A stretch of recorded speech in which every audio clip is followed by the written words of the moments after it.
আজকে শোনাবো একজন চরিত্রহীন নারীর পরকীয়ার জীবন কাহিনী।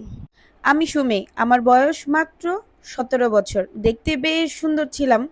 তো পারিবারিকভাবেই আমার বিয়ে হয়।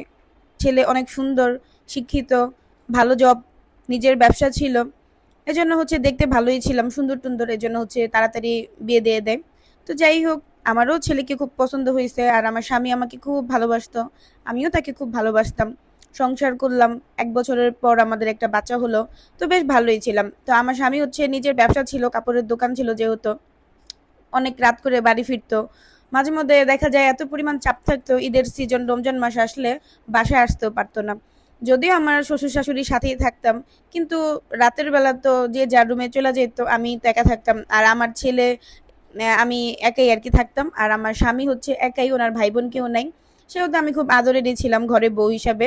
অনেক কাজ আমার শাশুড়ি আমাকে করতে দিত না। আমার বিয়ের 2 বছর হয়ে গেছে, আমার কখনো রান্নাও করতে দেয় নাই। জাস্ট আমি শুধু ঘর দোর গুছগাছ করানো, হালকা পাতলা টুকটাক কাজ, মানে কাজ টাজ করতাম। ওরকম ভাবে আমাকে প্রেশার দিত না, যে তোমার ইচ্ছা। আর যেহেতু আমি অনেক বেশি সুন্দর ছিলাম, আমার এমনিতে অনেক বেশি কদর ছিল।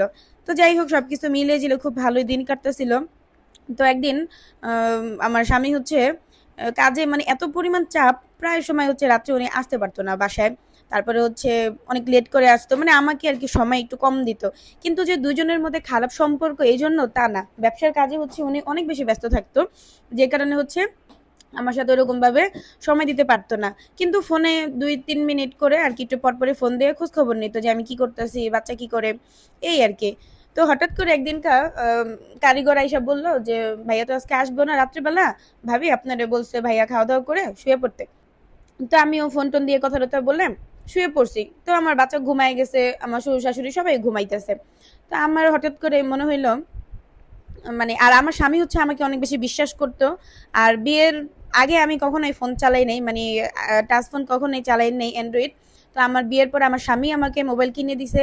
উনি আমাকে ভিডিও মিডিও, যাতে আমি একটু ভিডিও মিডিও করি, আমার সময় যায় বা ভিডিও দেখি, এজন্য একটা ফেসবুকও খুলে দিছে, যেহেতু আমাকে সে বিশ্বাস করে। তো ওই বিশ্বাসটাই আসলে আমি কিভাবে নষ্ট করলাম সেটাই আপনাদের বলবো। তো ভাল লাগতেছে না, ঘুমও আসতেছে না। আর ছেলে যেহেতু ঘুমায় গেছে, তো ভাবলাম একটু ফেসবুক টিপি। তো ফেসবুকে ঢুকে দেখি কি একটা ছেলের মেসেঞ্জারে একটা রিকোয়েস্ট আইসা নিছে, হাই লেখা আর কি। তো ভাবলাম যে কে না কে, কৌতূহলবশত রিপ্লাই দিতে গেছি। তো দেখলাম আইডিটা ঘুরে, ছেলেটা বেশ সুন্দর, মানে এক কথা নায়ক যেটাকে বলে, মানে অনেক সুন্দর ছিল। তা আমার না কেন জানি একটু চোখের ভালো লাগা আছে না, যে ভালো লাগছে এরকম, যে আচ্ছা দেখি ছেলেটাকে। পরে আমি আবার রিপ্লাই দিছি হ্যালো, এই টুকটাক হালকা পাতলা ওই দিনকে একটু কথা হইলো। এরপর থেকে কেন জানি আমার প্রায় সময় ছেলের সাথে কথা বলতে ইচ্ছা করতো। তো যেহেতু আমার স্বামী অনেক বেশি ব্যস্ত থাকতো, কাজের জন্য মাঝে মধ্যে বাসায়ও আসতো না। তো আমি কি করলাম, একাকিত্বর অনুভব করে ওই ছেলের সাথে কন্টিনিউয়াস যোগাযোগ শুরু করলাম। আর ওই ছেলে আমাকে এত পরিমাণ সময় দিত, মনে হয় যে তার সবকিছু আমার জন্য। একটা সময় এরকম করতে করতে প্রায় অনেক মাস হয়ে গেছে। 2-3 মাস কথা বলার পর একদিন হঠাৎ করে আমাকে প্রপোজ করলো ওই ছেলেটা।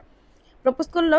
তো ওই দিনকে আবার রাত্রেবেলা, ওই দিনকেও আমার স্বামী বাসায় আসে নাই, তো সারা রাত আমি কথা বলছি, সারা রাত কথা বলছি। তো ওই টাইমে আমাকে প্রপোজ করলো, তো আমারও কেন জানি ভালো লেগে গেছে। তারপরে আমি বললাম না, আমি তো ম্যারিড, আমার বাচ্চা আছে, এটা কি কখনো সম্ভব? তুমি তো চাইলেও আমাকে পাবা না, আর আমিও কিভাবে যাব। তো তখন ওই ছেলেটা আমার বললো সমস্যা নাই, তোমার সবকিছু দেখে আমি তোমার মাইনা নেবো, তোমার বাচ্চা সহই মানবো, সমস্যা নেই।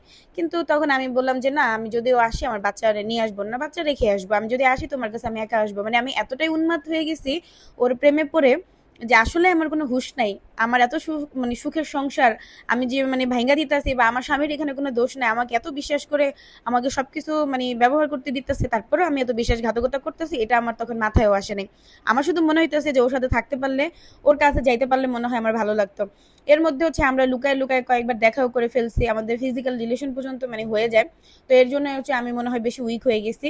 আর এদিকে আমার স্বামী আমাকে সময় কম দিত। কিন্তু আসলে আমার স্বামীর কোনো দোষ ছিল না। মানে উনি ব্যবসার কাজে অনেক বেশি ব্যস্ত। আমাদের জন্যই আর কি ভাবতো যে ভবিষ্যৎ কিভাবে আরো ভালো করা যায়। তবে আমার স্বামীর ভালোই টাকা পয়সাওয়ালা ছিল, অনেক কিছুই। আর আমার বিয়ের মধ্যে অনেক স্বর্ণ গয়না, আমার অনেক কিছুই ছিল। বাবার বাসা থেকেও দিছে, আবার আমার স্বামীর বাসা থেকে, আমার শ্বশুর বাসা থেকে অনেক স্বর্ণ টর্ণ দেওয়া হয়েছে। তো ওই ছেলেটা একদিন আমাকে কি বললো, যে চলো আমরা পালাইয়া যাই। তো আমিও কেন জানি রাজি হয়ে গেছি। তো বলে কি, পালাই আসবো যখন, তাহলে একটা কাজ করো, একবারে তো খালি হাতে আসা যায় না, আমিও কিছু নিয়ে আসি, তোমার যদি কিছু থাকে তাহলে নিয়ে এসো। তো আমি কি করলাম, আমার যত স্বর্ণ গয়না যা আছে সব কিছু নিয়ে ক্যাশ মানে লাখখানিক টাকা নিয়ে আমি হঠাৎ করে চলে যাই। তো ওই ছেলেটা কি করে, আমি তো চলে গেছি কিন্তু এর মধ্যে তো খোঁজ হয়ে গেছে যে বাসায় আমি নাই, কই গেছি, কিন্তু আমার স্বামী তো জানেও না যে আসলে আমি কি করছি। তো আমার স্বামীর মনে হইলো যেহেতু আমি ফোনটা সাথে নিয়ে গেছি তাহলে আমার ফোনটা সবকিছু চেক করবো বা পুলিশের কাছে পর্যন্ত গেছে গা। কারণ আমি 2 দিন হয়ে গেছে আমি আর বাড়ি ফিরি না, কই গেছি কোথাও নিখোঁজ। এদিক দিয়ে ওই ছেলে হচ্ছে আমার টাকা পয়সা সবকিছু মানে কৌশলে আমার কাছ থেকে নিয়ে একটা বাসা ভাড়াও নেই, আমি 2-3 দিন ভালোই কাটে থাকি। হঠাৎ করে একদিন কাজে যাওয়ার মানে কথা বলে আর আসে না। এরকম করে আমি প্রায় 1 সপ্তাহের মতো থাকি। তারপর আমি বুঝে যাই আসলে আমাকে ধোকা দেওয়া হয়েছে। তারপরে আমি আবার বাসায় ফিরে আসি।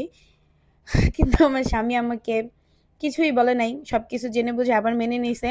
তা আমি বলবো আমার মতো কেউ ভুল করবেন না, হয়তো এখানে অনেক বড় দুর্ঘটনা হয়ে যেতে পারতো। আমার স্বামীকে আমি আর কিছুই লুকাই নেই, আমি সবকিছু বলছি। তো আমার স্বামী হচ্ছে আমাকে সত্যিই মনে হয় ভালোবাসে, এজন্যই আমার সবকিছু মেনে আবার আমাকে নতুন করে গ্রহণ করছে। এই গল্পটা বলার শুধু একটাই কারণ, যদিও গল্পটা একেবারে ছোট, তারপরে বলবো এখান থেকে অনেক কিছু শিক্ষার আছে। আসলেই কেউ পরকীয়ায় লিপ্ত হবেন না। স্বামী খারাপ হোক ভালো হোক, স্বামী তো স্বামী, তাকে কখনো কষ্ট দিবেন না। সংসার কখনোই ভাঙার চেষ্টা করবেন না, কারণ তৃতীয় ব্যক্তি পরকীয়া কখনোই সুখ দেয় না। পরকীয়া আসলে একটা জঘন্য সম্পর্ক যা কিনা মানুষকে ধ্বংসের পথে নিয়ে যায়। তো গল্পটা কেমন লাগছে অবশ্যই কমেন্ট করে জানাবেন। আল্লাহ হাফেজ।